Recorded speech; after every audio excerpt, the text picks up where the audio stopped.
All right, let's take a look at this. This is from the ACSM saying that running long distances to lose weight is a waste of time. Here we go. Running miles at a time doesn't shed fat as effectively as other forms of exercise. In some ways, it doesn't help much at all. Now, I don't completely agree with this or disagree with this, but let's take a look at this next part. They talk down here, the new rules for lifting for women relying on running long distances to lose weight possesses a key problem. The human body, ever resourceful, eventually adapts to the repetitive nature of running, and that added efficiency means the body burns fewer calories at the same amount of work. So if you're overweight and you're running and then you lose weight and then you're running the same pace, then perhaps you're burning less calories and your body's adapting in that way. But if you are improving on your mile time when you are running, then you're going to burn more calories the more that you run. Let's say you run for 30 minutes. You start out doing 12-minute miles, and then you're up to 9-minute miles, and you're still running 30 minutes. Well, you're going to burn a ton more calories. So I really don't agree with this if you are improving on your speed with your running. Now, this guy knows that a lot of people aren't improving. They just kind of go out and just finish the miles and don't push.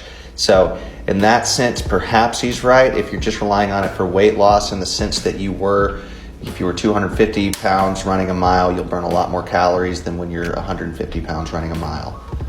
But this worrying about, oh my gosh, I'm going to adapt to running and then I'll burn less calories with it. Not if you're pushing the envelope and getting better like you should be. So don't worry about that. That's my main disagreement with this part. Goes on to say that if you're trying to get the most bang for your buck, that you should add strength training to your routine, which you should do, but his reasoning, because you can burn calories even if you're idling through having the muscle mass. Yes, that's true to some extent. So let's look at this. If you're gonna put on 10 pounds of muscle, that muscle will burn 80 calories a day. That's not a ton, and not many people out there are gonna be able to put on 10 pounds of muscle.